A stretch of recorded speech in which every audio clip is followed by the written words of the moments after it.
to Would I Lie to You at Christmas, a very special edition filled with festive fibs. On David Mitchell's team tonight, a singer who also runs a charity shop selling vintage clothes. Last year, she made a profit of 3 guineas, 11 shillings and 6pence. It's Lily Allen.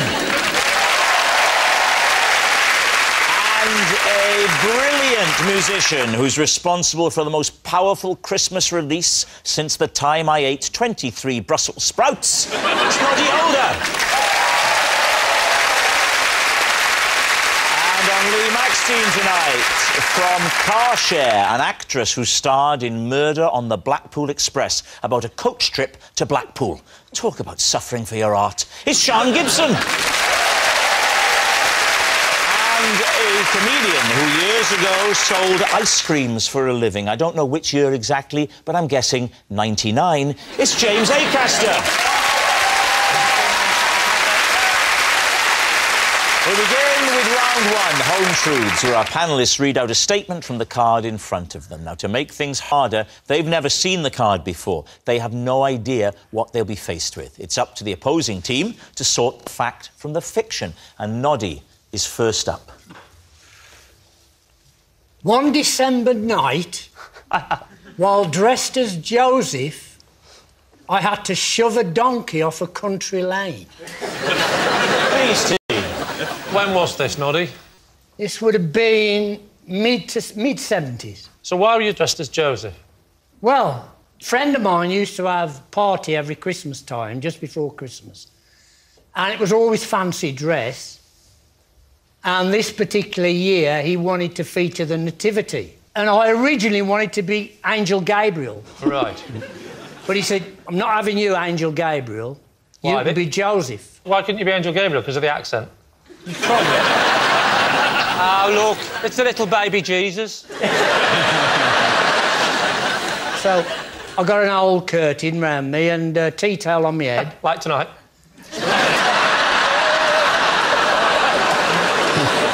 So, whose party was it?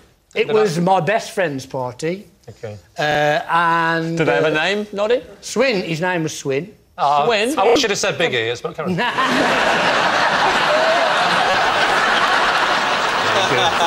So, where does the donkey... So, the time was getting on. It was 1 o'clock. I thought I'd better make my way home. And when I get outside, the air hit me and I felt a bit spacey and I think somebody had spiked my drink. So I set off and it sort of got worse and worse as I drove on. I was sort of blue flashing lights coming past me and all sorts. Those would have been the police. No, that comes later. Anyway, I'm driving and I thought I'll take the scenic route. Right. So I started to go down all these country lanes to make my way home. And suddenly, in the middle of the road, is a donkey.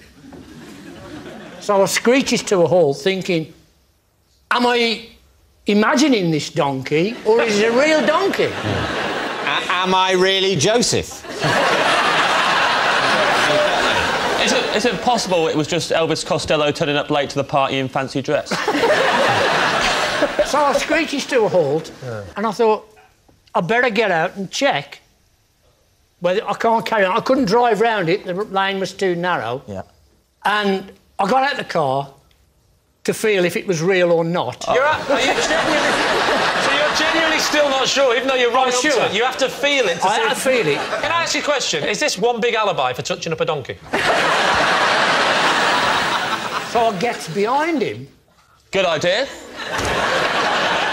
Safest place with a donkey, Noddy. And start pushing him from behind. Where's this story leading, Noddy? Suddenly I hear, Don't you mean E or E?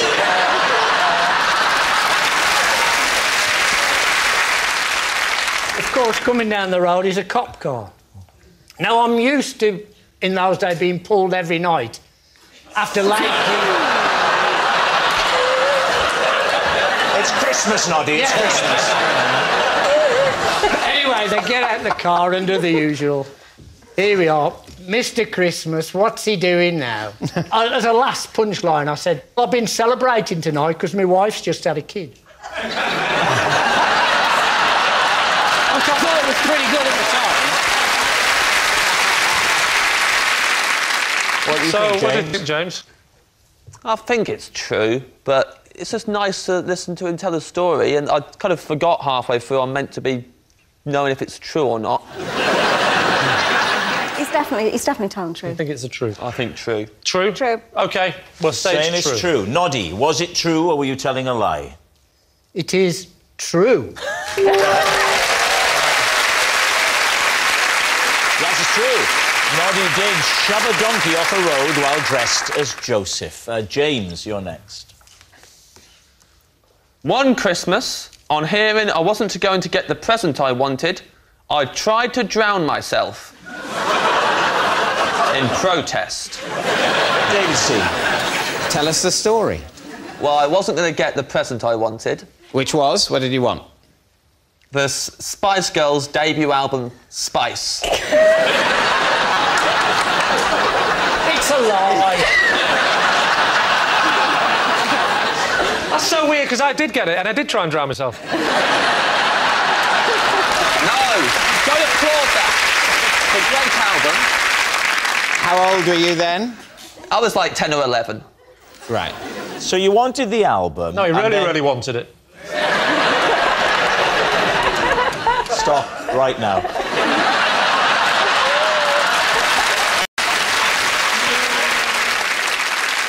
So you wanted the album? Yes, What I really, happened? really wanted it. In case it don't use mine in the edit. Yeah. Well, can I just say James, stop right now? Yeah.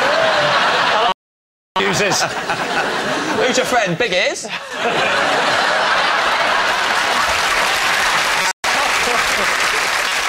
what happened, James? I wanted the Spice Girls album, Spice. And so did my sister. We've both been pestering our parents a lot for the album. My father decided he had to tell us before Christmas who was going to get the album or not, because he didn't want an upset on Christmas Day. And so he waited until we were in a safe space, was the local swimming pool. We'd all gone for a family swim. Yeah. And a lovely Christmassy thing to do. A lot of people do a lot of swimming in the run-up to Christmas. Yes, because it was in honour of the 7 swans of swimming. Yeah. That's what we did. We were swimming, and then my dad called a family meeting. Shallow end? Shallow end, yes. Oh, you're not treading water during a family meeting. He said, right, it's a week until Christmas, and I'm just going to let you know that Ruth is getting the Spice Girls album. Ridiculous.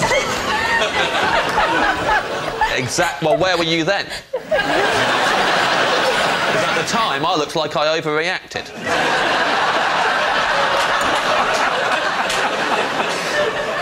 Well, take us through this reaction. Paint a picture of how a young James reacted. It was like a storm came over me. I was very angry.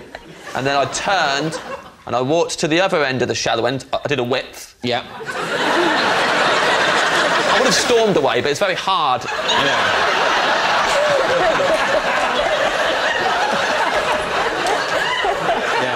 Wade through the water.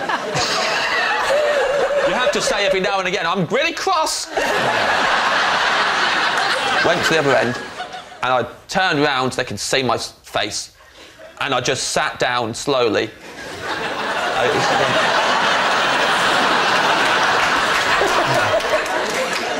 And I was under the water. I went, well, I was thinking this.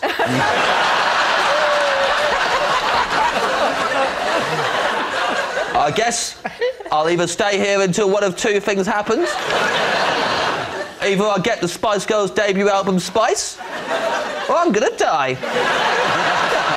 Which happened? Well, what happened was, I came back up again, and I saw that not only were they not... They were just carried on swimming. They got always under the water now, and my dad quickly went, problem solved, and they carried on swimming. What are you thinking, Noddy? I just don't think his dad would do that. I think he'd buy 2 albums. Oh, I'm unaware that you knew my father, Noddy.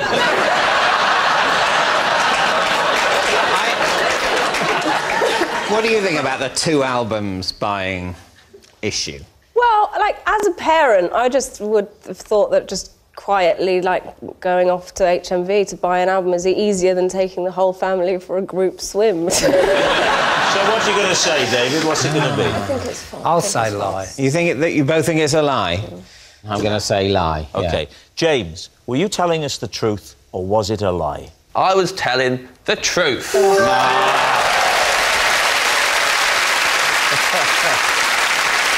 Yes, it's true.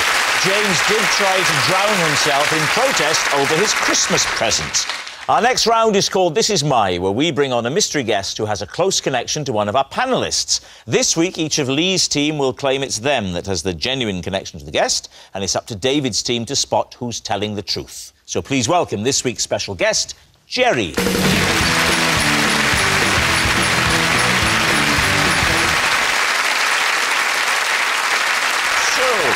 Sian, what is Jerry to you?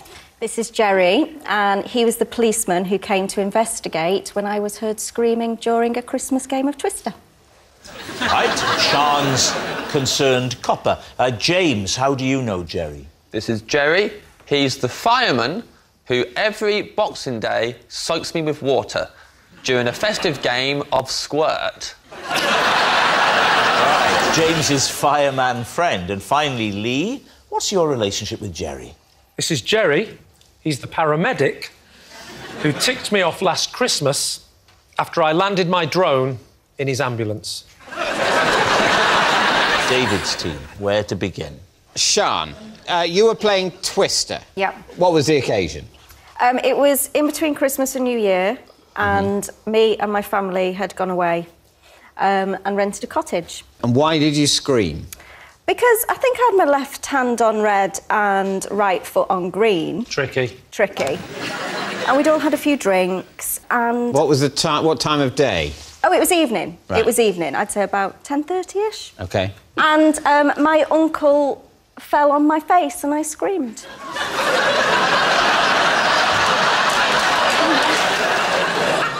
And you would scream, wouldn't you? You would scream. Was he a friendly uncle? Very friendly. If you've been affected by any of the issues raised in tonight's show, there is a website you can visit. It wasn't a horrific scream. It was fun. I was having fun. I was just a bit hysterical. Could you reproduce it, Sian? Could an actress of your stature reproduce it for us now? Imagine, Lee, is this uncle who's a little too friendly. You're never that happy when he turns up, no matter how many presents you think, oh, it's Uncle Lee. Oh. I like the way that you said she's a good actress, so she could play the part of the screamer, but I could just play the untoward uncle naturally. So, there you are. Why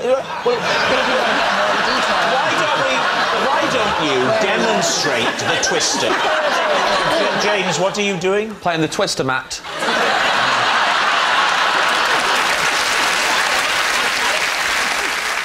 It wasn't a scary scream. It was like a...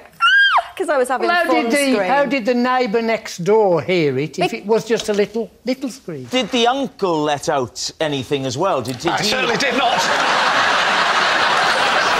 So what happens then? So suddenly there's a knock on the door. Yeah. And what happens when Jerry arrives? Well, we're all just having fun at this point. We've all had a few drinks. We all invite Jerry in, see if Jerry wants a sherry. He was really lovely about it. Right. So is there a police station in this village? And they're all on duty at Christmas week, are they? There's always got to be a policeman on duty. Somewhere. To look out for madmen like you pushing donkeys down lanes. Now, what about James? OK, James.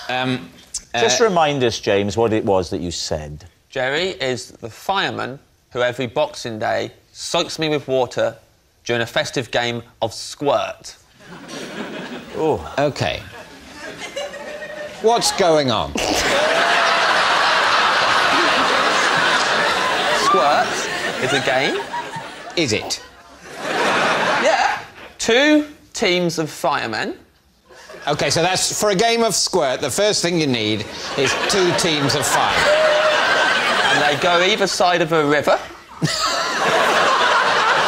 Yeah. And you get a rope and you tie it up in a tree at one side of the river and then you run it along and you tie it to a tree at the other side of the river. Yeah. But before you've tied it to the other side, you thread a barrel across it. Of course you do. Just thread a barrel. Yeah. What if there's a fire in the local area during the lengthy setup for a game of squirt? Well, he's not... They can't put out fires anyway. He's only volunteer. Sorry? They're just a volunteer fire brigade. They're not allowed to put out fires. What are they allowed to do? Just look at them? They are permitted to pick up litter. Where do they get the fire engines and everything from then? Their fire engine's an old one. It's more like a ice cream van that's painted red. The volunteers, do they have the uniforms? No. The Kettering Volunteer Fire Brigade have a T-shirt and it has an emblem on it of a fire being put out by a beer.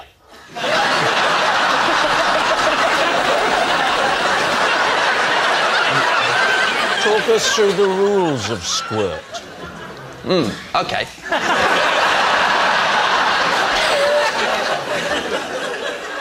You get the barrel to the middle of the rope, right in the middle of the rope, and then both teams aim their hoses at it. Are the volunteer firemen allowed real water, or do they just mime it? No, they're allowed water, they just can't aim it at a fire. OK. If there was a fire, they would have to turn the hose off. Right.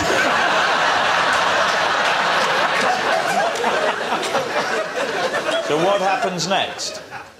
Someone's like, go! And then they both turn their hoses on and they aim it at the barrel. And what you're trying to do is you're trying to get the barrel, trying to squirt it along the rope so it gets to the opposition side of the bank. And all the water is hitting this barrel, and we're standing on the bridge.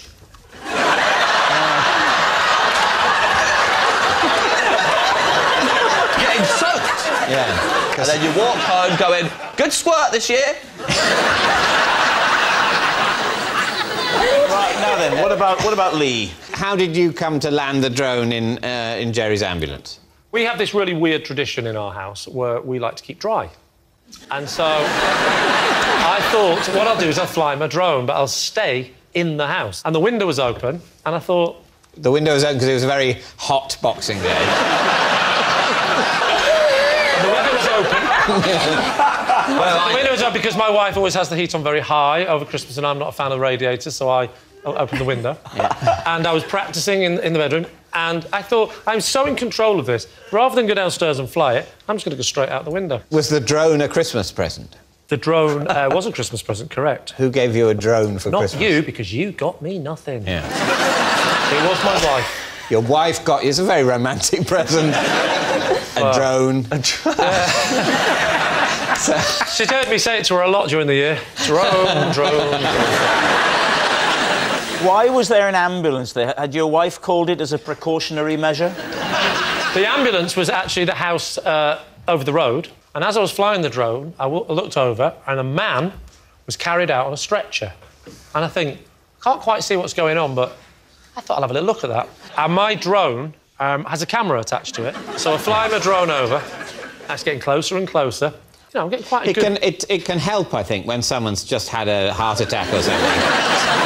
Something shocking or strange can really helps them really get it together. I thought so. And so I was watching it and I thought, this is interesting. And then he gets put in the back of the ambulance and the doors stay open and Jerry goes in the back. I think, I'll have a little look, see what's going on. So I get a bit closer. And now I'm hovering just outside the back doors. Yeah. And I pushed forward a little bit too much and the drone went straight into the back of the ambulance, striking Jerry on the back. This presumably hurt Jerry because the rotors of a drone are very fast. Yeah, yeah, he was a good 3 or 4 inches taller than this last year. So Jerry spots you leaning out of your bedroom window with a remote control. What does he then do? Oi! I said, give me my drone back! I can't really repeat what he said on television. Okay, he swore. Because... No, he's French and I don't understand French. All right, we need an answer. So, David's team, Is Jerry Sean's concerned copper, James's fireman friend, or Lee's peeved paramedic? Oh, I don't. I mean... I think it's James's. You think it's James's? Yeah. I think it's Sean. I mean, I think we're agreed Lee is lying. Yeah. The question is it James or Sean? I think it's a mate of James's from the pub who was a volunteer fireman. I'm not happy about this. Because my instinct is that James is telling the truth. Right. But I know what that's saying publicly. I know what I am then believing. I'm believing a game that is played across a river between volunteer firemen with a souped-up ice cream van and squirting a barrel in which the locals come and stand and watch in just the place where they get splattered with water. What's it going to be? I think it's James. You're going to go with James? Yeah. Go on, Jerry, I'm saying it's James. would you please reveal your true identity? I'm Jerry, and I'm a volunteer fireman who soaks drains on Boston Day. Hello, Jerry.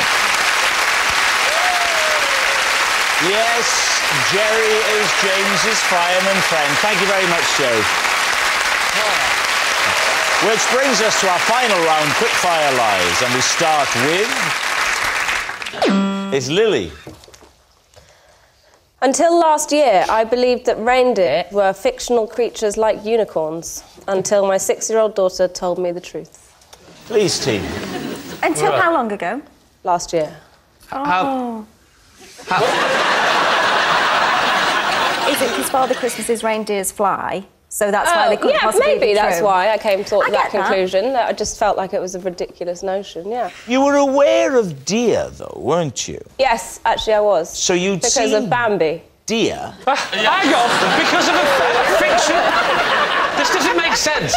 You've seen a fictional reindeer... Well, if Flying in the sky. if Bambi flew, then I probably wouldn't have believed in deer. What about Dumbo? Did you not believe in elephants? Did you stop believing in carpets when you saw Aladdin?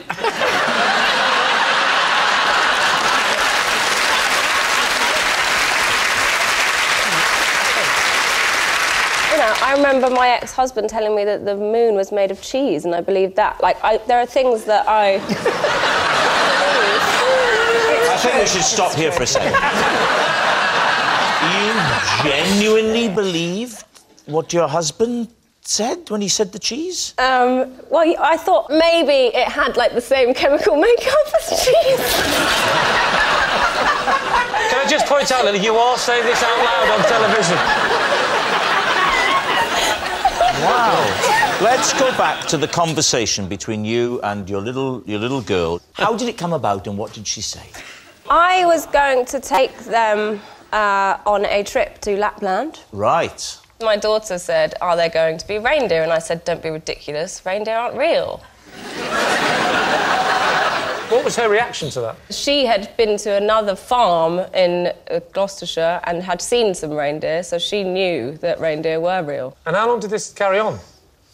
Until I googled reindeer.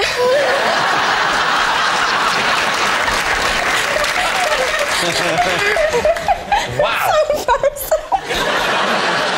So, what are you going to say? Well, it's tricky ones because I can't believe she's never, up until that point, seen a reindeer. I don't understand how you can go through life without seeing a real reindeer. Sorry, are we talking about reindeer?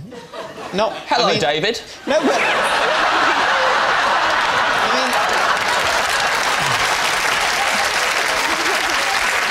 Sorry, because reindeer, they don't exist, do they? No, Grandpa's woken up from his sleep on Christmas Day. You can definitely go through your life without seeing reindeer. No, you can't. They're not like pigeons. So what's it going to be, Lee? Let's go for a decision. I mean, I still can't believe that giraffes are real. I've been to the zoo and I've seen giraffes. I still don't quite believe they're real. Did you get out and feel it like Noddy would?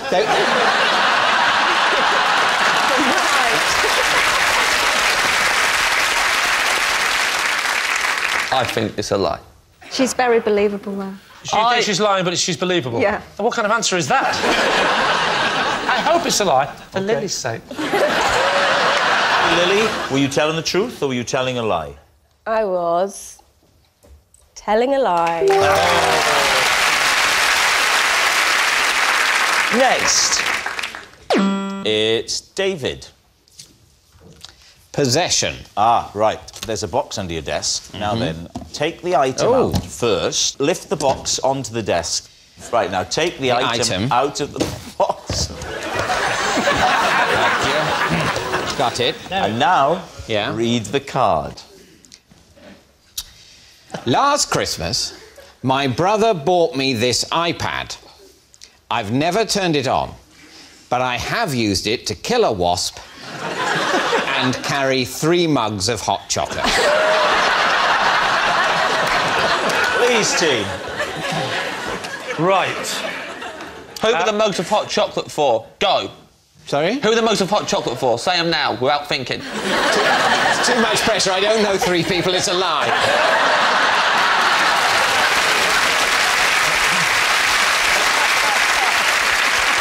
Who were they for, David? They were for my wife, for me, and for my mother. Where were you taking them to? I was taking them from the hot chocolate making room to the hot chocolate consumptorium. Kitchen to living room? Yes, that's it. Did you kill the wasp with the glass side or the non-glass side? The non-glass side. OK. How hard did you hit it? Well, it's dead. It wasn't like a great sweeping, smash. Was it mid-air? It was more of a sort of a press and lean. I lulled it into a false sense of security with my terrified whimpers. And then at a certain point, it settled on a flattish surface. And then I went in with the press and lean. If you kill a wasp, you don't slowly press it like a psychopath. He only said that he does the push and press because he knew that there wasn't any dints on it. No. I'm not saying I gradually... As soon as I was pressing, I pressed quickly. I didn't want to extend its suffering. I wasn't whispering stories about, do you find the room is getting smaller, Mr. Wasp? I'm sure you must be imagining it. You're finding your little antennae are getting a bit cramped. Oh, what next? Try and move a wing. Oh, you can't.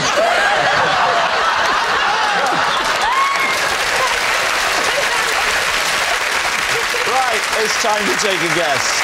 You say it's a...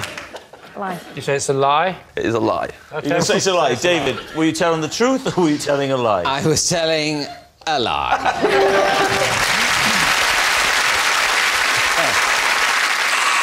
That noise signals time is up. It's the end of the show. I can reveal that Lee's team has won by 4 points to 1.